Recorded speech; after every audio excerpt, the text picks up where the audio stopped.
Welcome back to GyrlSense. I'm Maria del Carmen, your host. This is our first show of the year, and we're actually 6 years in this month. I could not even believe that when I looked at the calendar. So I knew back in 2017 that when I thought about the illusion of this program came to mind to showcase phenomenal women. And I'll talk on another show about the actual program. But when I thought about it from its inception, if I can say that correctly, I'm like, oh my goodness, there's so many women out here doing such great work that are not being showcased. And today, I have a woman, a phenomenal woman that is also my dear friend, and it is Lakisha Coppedge, yes. Who is a mother, who is a wife, who is an educator, and also an entrepreneur. Absolutely. Lakisha, I'm so excited to have you on my platform. Finally. My pleasure, my sister friend. Finally. So I do, with open arms, welcome to the GyrlSense family. Thank you so much for inviting me. It is indeed my pleasure to be here with you today. And I hope that I can share some things with you and with your audience that will enrich their lives and highlight some of the amazing work that's going on in the community. And that is exactly why you're here, because that is exactly what you're doing, amazing work in the community. So this interview has been in the making since 2017, since the beginning. Absolutely. Because we shared different space together as students getting a certificate in a particular program. So kudos to us, where we met. But we're finally here. Yes, we are. And since then, so much has transformed. So much has been accomplished since 2017, 2018. But first, just so that everyone else gets to know a little bit more about Lakisha, tell me a little bit about yourself. Like, where is home? Where has home always been? Whose family? Absolutely. And this is the area I love to talk about. So home is Springfield, Massachusetts. Born, raised, everything Springfield. My school was in the Springfield Public Schools. My undergrad was at STIC, Springfield Technical, and my graduate work was Springfield College. So I could not express Springfield being near and dear to my heart. My home is, oh my goodness, it's my love. My husband, my junior high school sweetheart, my children. I have 3 children, 2 daughters, adult daughters, and a son, and 2 beautiful, dynamic, and brilliant grandchildren, granddaughters. Fire, they are. We have close-knit family. My mother is still with us. I have siblings around town, and just a large family on both sides. And I count myself very blessed to be able to still have family around and still enjoy their company. That is amazing. And I'm sure, because, I don't share DNA, and I'm just so proud of you, Thank you so being much. out, externally. So I can't even imagine how your family and your more internal circle may feel of all the amazing things that you have done. So you certainly have many stripes in earning your education. As we mentioned before, you did your undergrad, you have your master's. Was earning an education always an important thing for you? Was it a must for you? Was it something that your parents completed, or was it important because your parents didn't complete it? Were they your inspirations? Tell me a little bit more, because it's very extensive outside of your traditional undergrad and grad. You hold a lot of certifications elsewhere. Absolutely, and my family call me Miss Professional Student.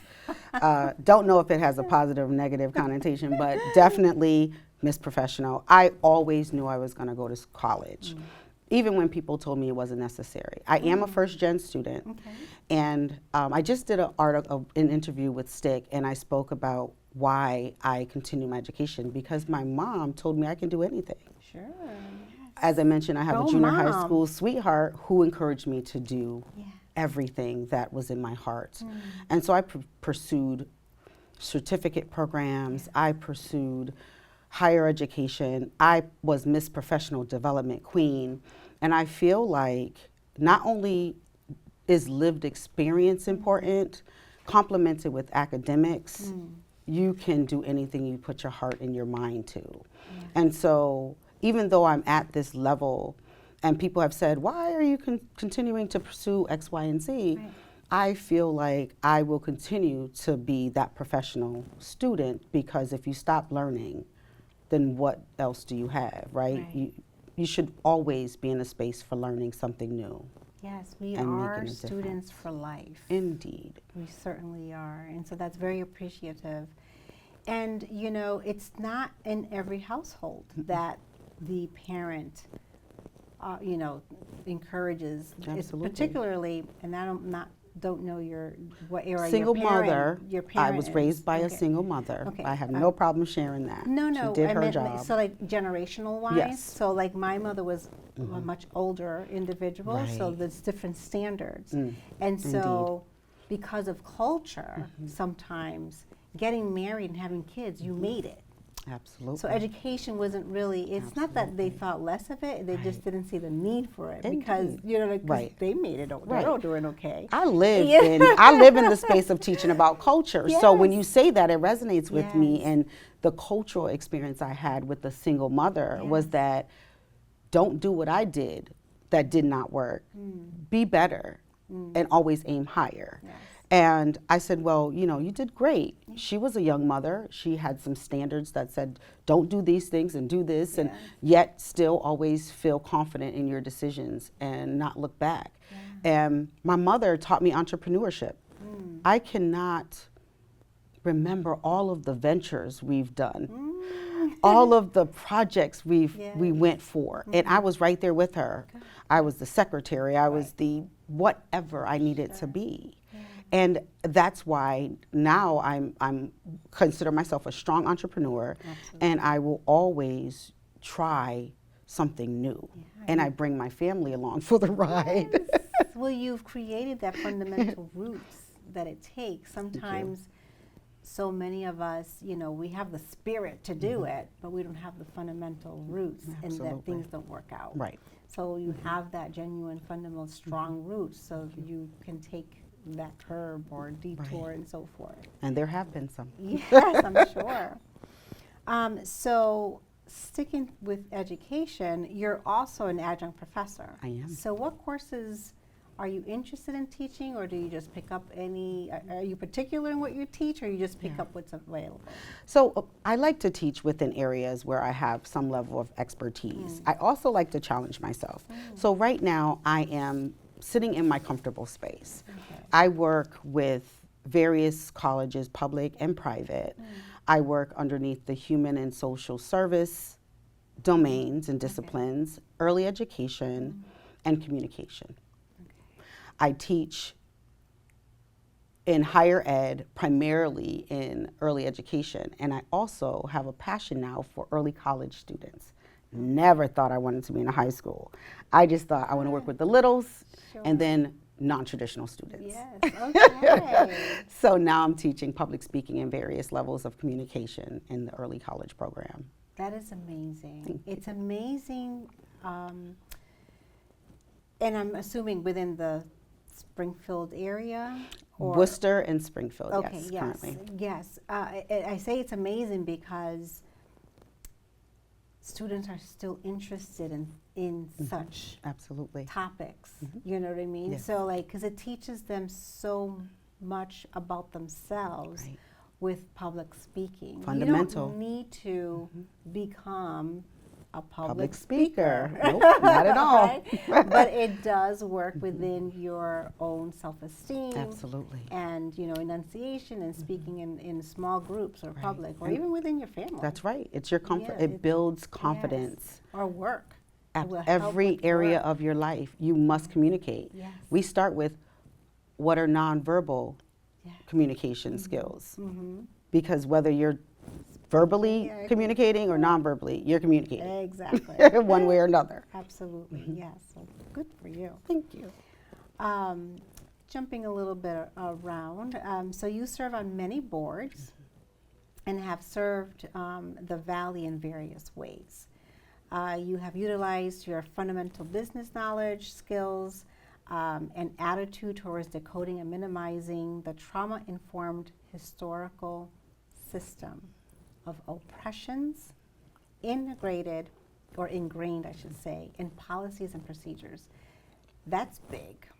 It's big on so many levels. It's big because I think this only really came to surface where people are verbalizing it, maybe just a few years ago. Absolutely. With the experience that we all endured, where everyone started to look at the policy. So what do we have in hand, and are we contributing to this? Where do we need to change, and so forth? So what's an example of how you've addressed these issues within the community? Through my consulting work and as a living, breathing woman, Black woman, who shows up every day first by how I look. When I think about the work that I do, it's only been really prevalent since George Floyd. I need to name that because it was caught on camera. But the things that occur on a regular basis that were not visible is what's ingrained in our systems that must be changed. And so I'm very vocal, intentional to bring those messages through all trainings, how I show up, how I brand. My early educators, my early learners, they get a taste of cultural humility. Any class I teach, because it's so necessary to understand how we decode and de-traumatize from all of these things that have occurred in our history, the creation, the foundation. Anyone who works with me, anyone who learns with me, will learn about cultural humility and why it must be ingrained in how they moving forward in this world. And so I am very intentional to make sure that any opportunity of learning, that it's ingrained in that curriculum. And we're very proud to build our curriculum. I have some amazing cultural consultants that are leaders in their field. They are vice presidents and directors and child care educators who are also walking that walk and expressing their passion for the work in their fields.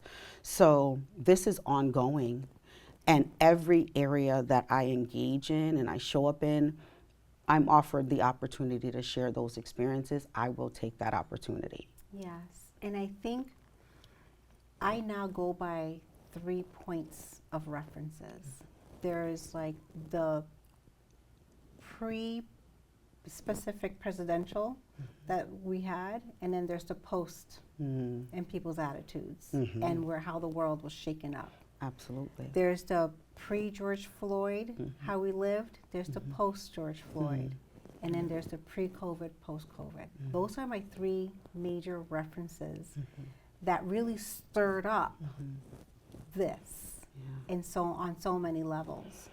And so I think many of us have taken on, many of us, meaning people of color, but one good thing, I think a lot of good did come out of it, and it's like the people that are walking on our sides, who aren't necessarily people of color, but now understood, because if it hadn't come to light, they really didn't understand until it came to light, because we were forced to sit during COVID and watch it over and over again. Had COVID not been in place, it would have been a regular day, because that's what the things happen all the time, right? I agree. I do agree. I believe that George Floyd really highlighted what has been happening undercover, right, for so many years.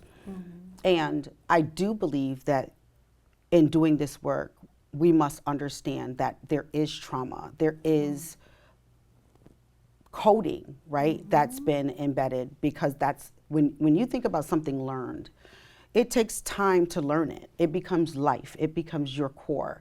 And so then to break it down and say, hey, there's better ways to do this. That was wrong. We have to call it out. Yeah. What Coppedge Consulting does is we call it out, but we call it out in a humanity, a holistic, in a humble manner.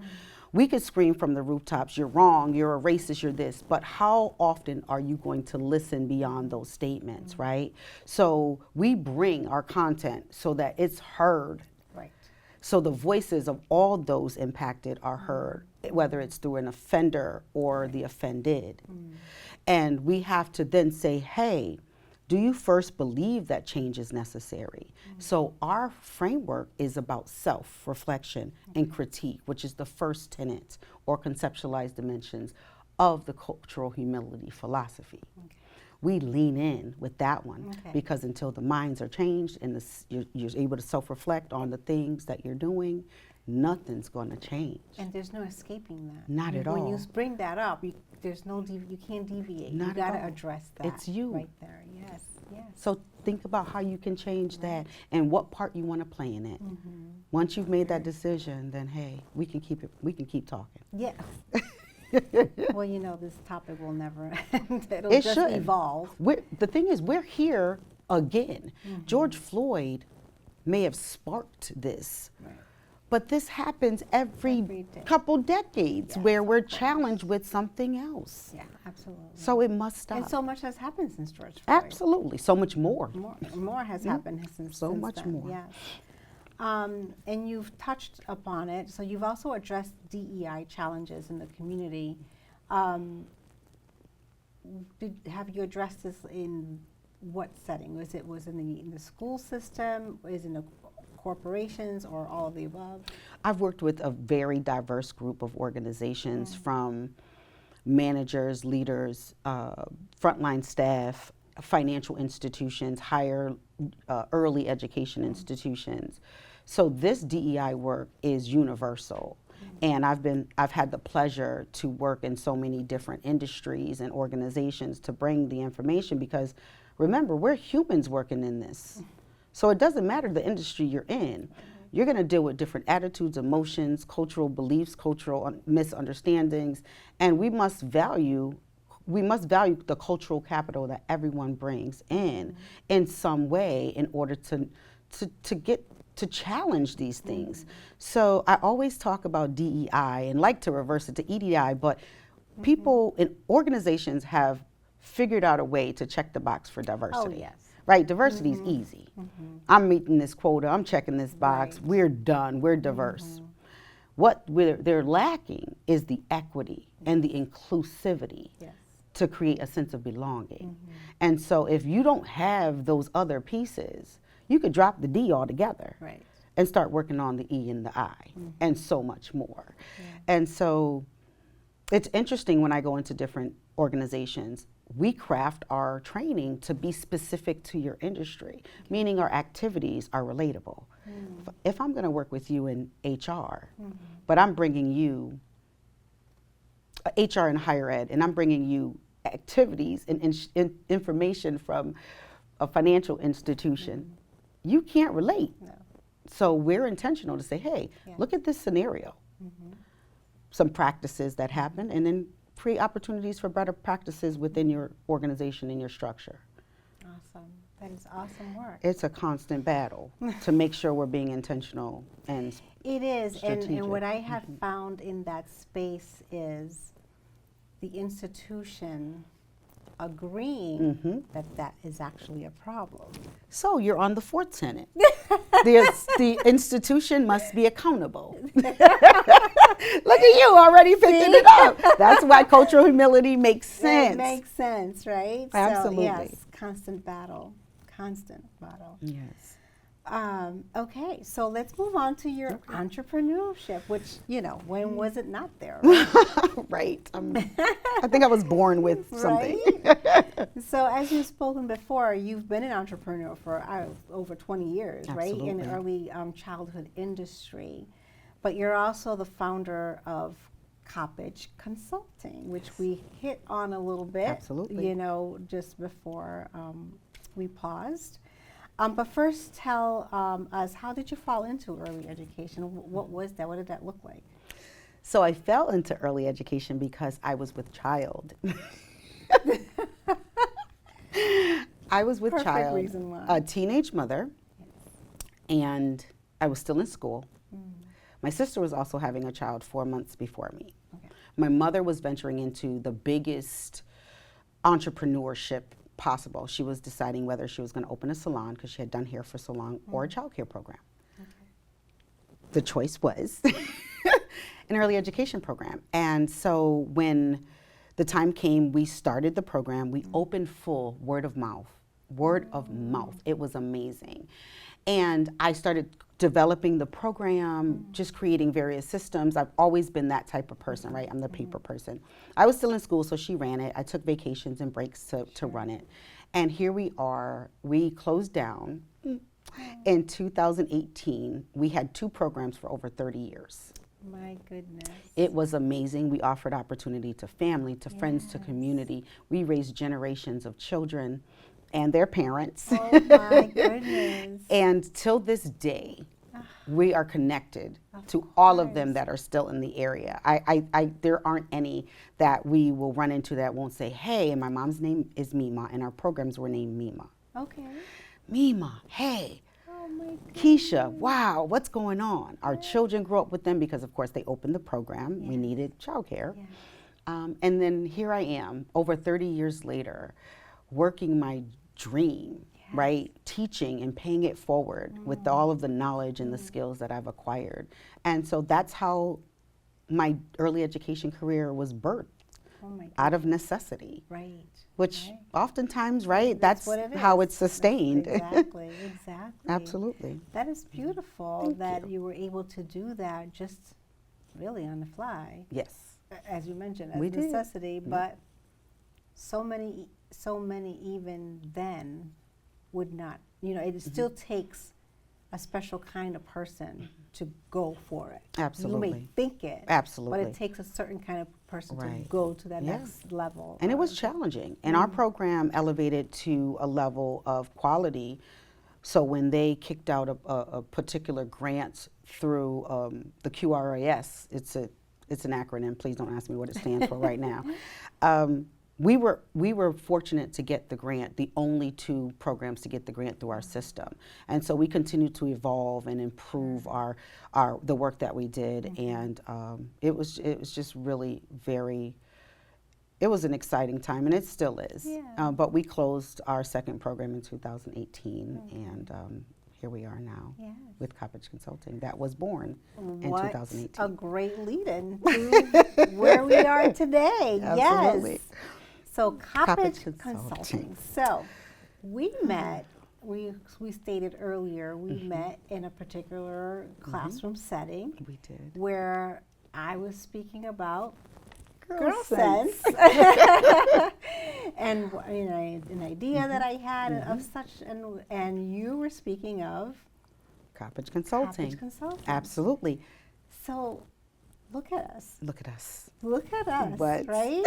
I we're mean, here. if the universe couldn't not be any more Aligned. perfect. Absolutely. And so it totally worked out very well for me since then. I opened the show saying I'm here 6 years later. And it's really, I'm not on it as often as I would like because I'm so busy, but I literally have a wait list. Yes. So yes. that's a good thing to have. That is a good problem to have. That's a good indeed. problem to have. And I don't say that to boost. I say that because, again, so many of us, particularly people of color, particularly us women Absolutely. of color, we may have these ideas, and can we do it? Is it going to take away from the family? Right. We think about it, and then we pull it back because that guilt sets in. And we can do it all. We Like your can. mom says, you can do it. We can do Absolutely. it. We And can we're do it. doing it. We're doing it. Indeed. We are. So tell me now about Coppedge Consulting. Yes. How it started, you know, what was your initial intention? where it is today, and where do you see it in 5 years? I know it's a lot of questions. That's all right. So if I have to ask you if I touched on everything. Absolutely. So Coppedge Consulting was officially birthed in 2018. I didn't really walk in the calling of doing it until 2019, where I actually launched and marketed and start advertising services. However, when I think about the concept of cultural humility, it's always been ingrained in me. I mentioned having the early education program, being informed by my mother and instructed that I could do anything, having the support of my husband. I feel like when I think about the tenets of cultural humility, they were always a framework in our education for our littles, right, and their families. So when I was trained in cultural humility, I felt like, oh, I have a name for what I was doing. I was always the one challenging and holding people accountable. I always tried to self-reflect, even when I wanted to be right, and it was like, I gotta admit I wasn't right. Okay. I always felt like I wanted to shift the power imbalance to be inclusive, right? Number 2, tenet 2. And if you asked a family member, I always felt compelled to advocate for those who were disenfranchised or marginalized. I wanted to make sure there was equity efforts in everything that I did. I even remember as a child being the second of 4. My brother wanted $100 sneakers with a single mother, and his budget was $100. And I decided, no, okay, get your sneakers. And I got some sneakers I didn't really want, just to make sure that we were fine. Now, that wasn't the best decision, but I was always advocating. So to try to make this long story short, Coppedge Consulting has been an amazing process.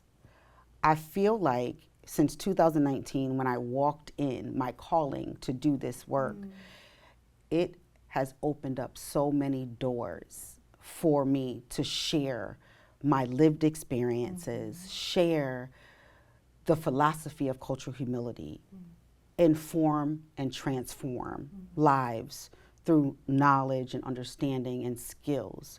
We work through a KSA system, which is knowledge, skills, and attitude shifts. And when we train, we talk about those things because we have to make it reachable and understandable. And so, as I mentioned, Coppedge Consulting has gone.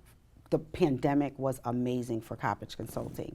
We have to find positive in everything. And when I think about how the business boomed because of what was happening, unfortunately, and now fortunately for Coppedge Consulting, I was able to train virtually on many opportunities and with different industries and really evolve the curriculum.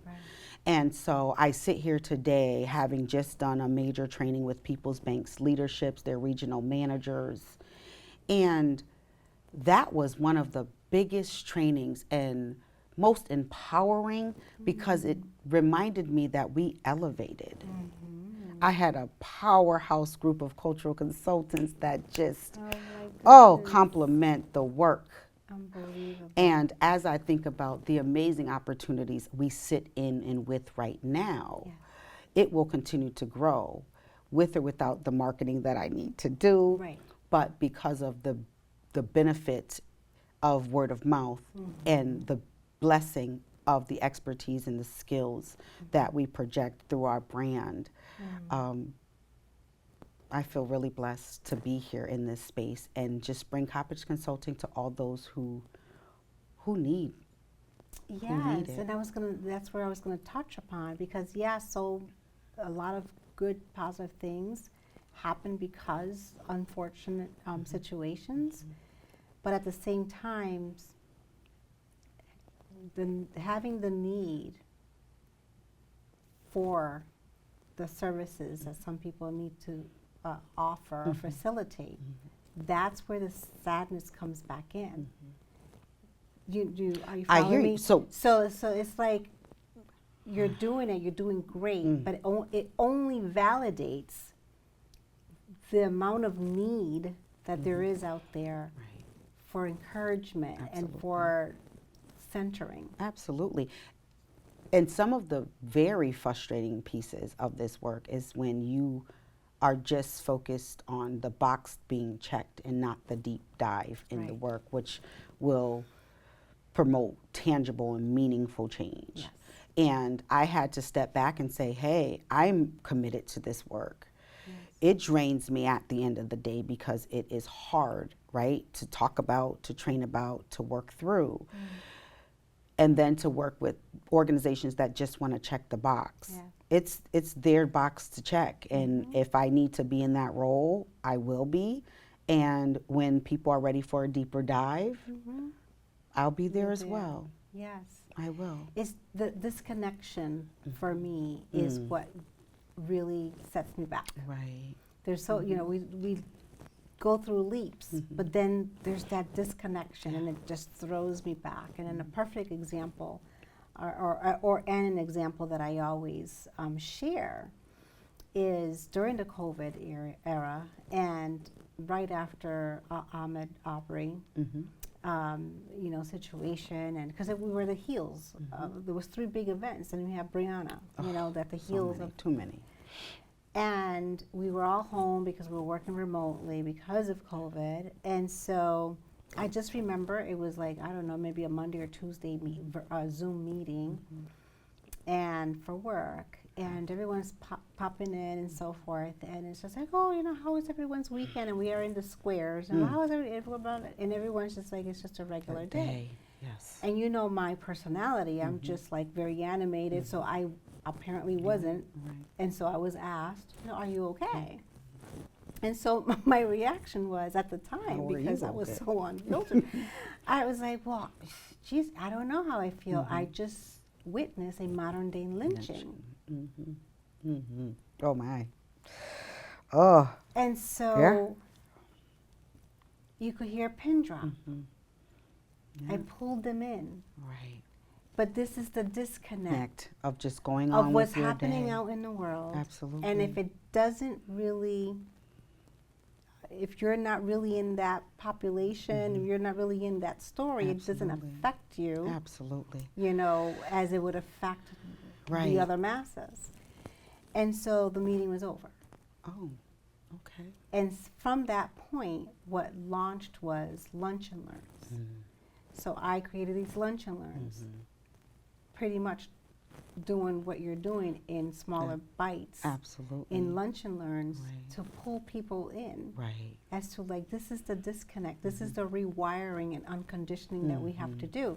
Because nothing that was said was done intentionally or malicious. Absolutely not. It didn't impact their world. No. So it was let's go on done, with our meeting. Yeah. But how I kind of made them understand where I was coming from, because what I didn't want was the I'm sorries. Right. You know. So I said, you know, we had a colleague of ours who lost their spouse. If you had seen her at the grocery stores 2 weeks out, you would never ask, how was your weekend? How did we're already conditioned and we're wired that we need to come from a different place because you know that someone just lost their spouse. Right. And so I said to them, to me, it was like I lost my spouse and you're asking me how was my weekend. Right, absolutely. And so that really made them understand where I was coming from. But it takes so much explaining because what I feel that they always want to do, and again, not said or done in a malicious way, they're really coming from a good part of them, is they always want to turn to the books. I'm like, no. We're not going to turn to the books. We're gonna keep it real. Right. We can just keep talking here and work through it. We're gonna bring in the situation that just took place, where the entire universe saw this, witnessed. Absolutely. We're not going to turn to the books or a white paper or whatever it may be. So that's like bringing them in, and I don't know if it's part of the nervousness, but I feel that there's so much work that we have to do to kind of ring them in, get their attention to where, so that we can then facilitate anything, because otherwise it's just another workshop. It's just another. There have been just another workshops for me. It's just another workshop. When I hear you talk about the impact of George Floyd's, what happened, what we witnessed, really changed my mental health. And it launched our mental health carnival. And it was because I needed the help, right? Oftentimes we're thinking really big and we're thinking community. No, I needed it. George Floyd was my husband, was my brother, was my son, was my uncle, was my father, right? And to be traumatized by something like that because they can walk out with the color of their skin and end up dead for something frivolous, traumatized me to my core. I couldn't really work that day, and I consider myself a strong woman. I can work through these things. It traumatized me, and I said, I have to do something, because if I'm feeling traumatized, imagine the mental health of people around me. And I felt compelled to use my platform to create space for people to share their truth in the way that they had, that worked for them, not in a traditional manner or conventional manner. What works for you? And every day I see something else, I'm thinking of other ways that I can help with the trauma that occurs on a daily basis by just showing up who you are on these streets. And you mentioned mental health carnival. Yes. Well, let's get into that.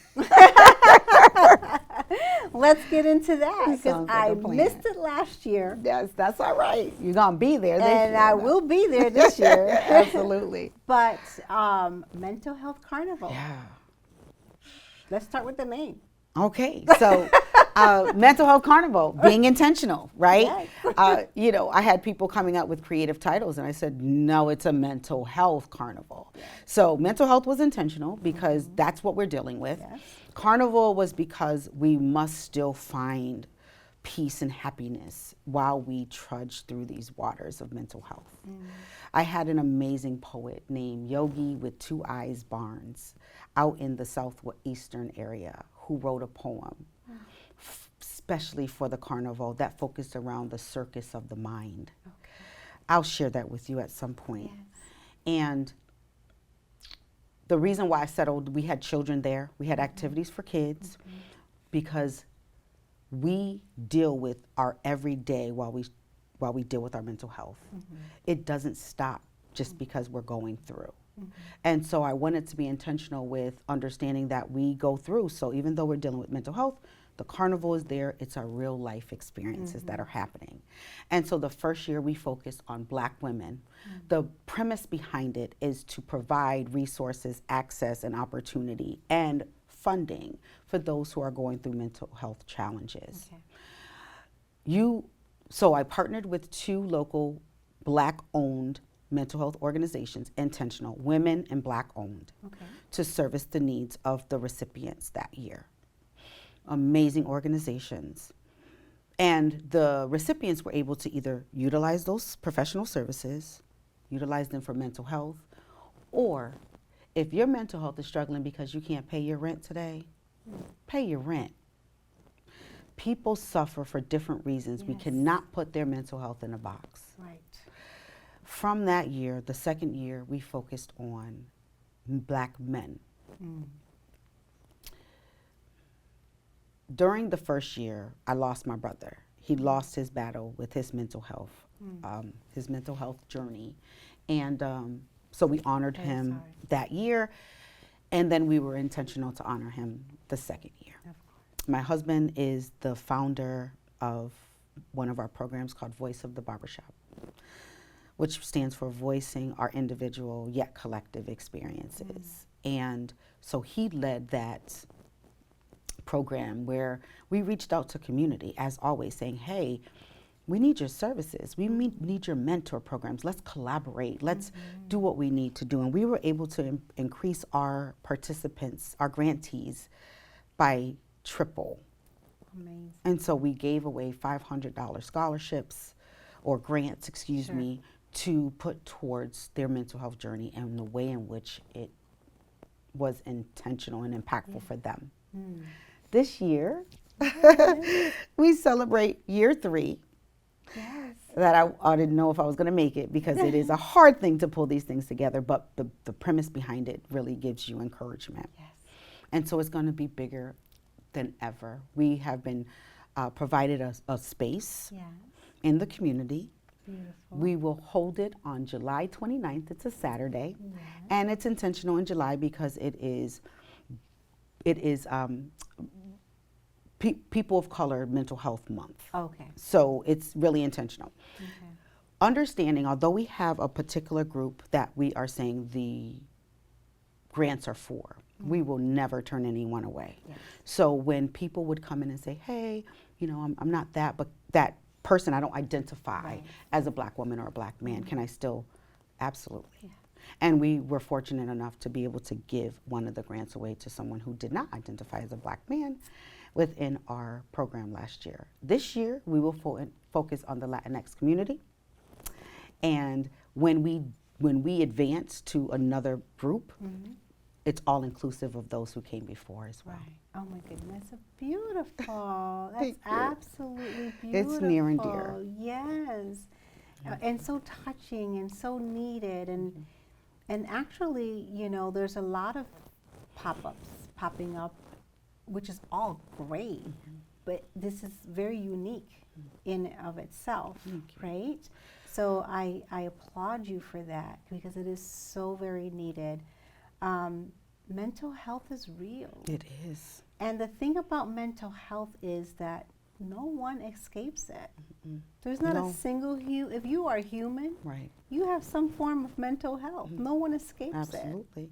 it. We can't ignore it. We can't ignore it. Absolutely There's different not. levels Absolutely. and phases, and maybe, some are temporary, but we all experience it one time or the other. We experience it, some longer, some shorter. Absolutely. So anytime that there is mental health resources, oh my goodness, go to the mental health carnival, because there's going to be something there for you. And share your resources, offer your services. The proceeds go directly to, I have to say this, to the sustainability of the program, meaning allow this program to run, because it takes money to do that, and the grants that are provided. Coppedge Consulting does not retain any funds. It's a community engagement arm of the business, and I have a platform that I'm intentional of using. And so all the things that we do, please donate, volunteer, in-kind donations. We provide free free raffle prizes for the door, and free raffle prizes during the event. Pictures with you and your family that are complimentary that you can bring home. We have things like bounce houses so your children can be entertained. This year we're going to have, I know this woman who does sound healing. She's going to be there doing a workshop. And we have other phenomenal people who are going to come and share their talents with us. It's a big deal. This year, I won't say the other ones weren't, but they resided in my backyard as a startup. I have a nice sized backyard. However, now it's time to really get it rolling. The third year is going to be a make or break. Are we going to keep doing this? Are we going to transition? Or will it be sustained enough to continue to move forward? So I have faith. I it need will that. It will sustain. I'm believing it. You know, what I really, as someone offering services, they can contact you. Yes, please. And all the information will be on my website. On your website, Yes. which we will have on our below somewhere there. And so that takes care of that end. However, the audience, the friends, the guests that will come, because we are serving a population who have been conditioned not to share their mental health. Mm-hmm. Yes. Right. Okay, so let me be very clear. Okay. Those are questions we don't ask. We because of our grantor, right? Our grantor of our the person who provides the primary funding for the grants, we're required not to ask specific questions. We're not the experts. If you believe you have a need, register to receive the grant. Okay. At this point, you must be local. That's number one. And if you feel as though you have a need, we're not questioning that need. And I think that's what happens with like free money and grants and things, that we micromanage it to death, and therefore our hand continues to stay closed when we need to open it and really help. This carnival is not about that. The premise is information sharing. So you come, you get information to help you on your journey, and maybe get some funding to help you begin, continue it, or put it towards something that is traumatizing you and stops you from functioning on a daily. What would you say to the individual, even before getting to the help, getting to those resources, but are sitting, watching us and hearing you, and saying to themselves, man, I really want to go, but I don't want to expose myself. Because if I go, then everybody's going to know that I might be suffering for something. What would you say to that individual, that it's still okay to go? Because I just stated everyone has some sort of mental health, concern, of some kind, to get them to the door, and then we can take it from there. The carnival is not to expose your mental health trauma. It's to expose you being a supporter of those who are struggling. You're supporting. You're gaining resources. You're there to help someone else in the event that they need it. It's not about you. It's about what we can do and pay forward to help someone else. And if you happen to need some support while you're there, you can also grab some. Or you can just come for the carnival. How about get a hot dog? Yeah. Wait, is there fried candy? That's my make or break. You know, if the vendor will provide it, we are expanding. So we've had, and we give free food. Come for the free food. Yes, free food, free beverages. It's a carnival theme, so it's carnival food. Yes. We have popcorn and cotton candy and slushies. Oh, come through and grab a plate. It's a real carnival. Yes. Oh my goodness. Absolutely. Well, I'll be there. Please. So the way in which you register, it's a small fee to sustain the program. So it starts at $5 and it goes up to corporate level. Sure. And if you have a problem with that, if you cannot, we will work with you. Yeah. We want you there. Yeah. It's not about that. Oh my goodness. But this is totally all about you. Because I am so proud. Again, we started off the program stating where we left off. Yes. Full back circle. In 2017 yes. of our thoughts when things were just in infancy, it was a wish and we saw it up there. I'm so proud of you. And look at us. Look at us. Look at you. Yes. Look at the universe bringing us back together. Yes. And I must say that I'm personally excited to be part of this year's carnival. Yes. As you stated before. We're fortunate to have you. Yes. So wellness is another topic where, unfortunately, people of color, they just view some forms of wellness as taboo for some reason. So I am here to break that mold. That generational. Break those myths. That's right. Well, you break it. And like sharing a platform. Absolutely. Yes. And, you come here, I come to your house. Absolutely. It has been such a pleasure having you on the show, reconnecting, not just on a professional end of it, but I can see this going more on a personal end. You're totally in my circle. You've always been. Yeah. I think we've been connected at the hip for a while. Yeah, we've always been. It's like we never, really went astray totally. And again, I'm very proud of you. Thank you. your endeavors, your family. You're a wonderful mom. You're a wonderful Appreciate grandma. Thank Oh my you. Those my goodness! And I know babies. that you're a wonderful wife. Thank you. I'm pretty all right. And I know that mom is extremely proud of you. Yes, my She's mom really is. proud of you. And she's So- why I'm here. Yes, Mhm. yes. So we will do this again. All right. At All some right. point. You got me in front of the camera, so you must have some magic. It's that girl magic. I'm telling you, yes. When I ask, you're like, oh no. I'm like, No. oh yeah. Watch me. And what I say, I was like, all right, I'll do it once for you. But I would do it as many times as necessary. I believe it's necessary to be here, to be in this space with you, and to share experiences so that people understand that it's real and they too can overcome. Yes. Thank you so much. Thank That's a you. beautiful ending. Thank you for having me. Thank you. Oh. I'm Maria del Carmen. Join us again for more GyrlSense.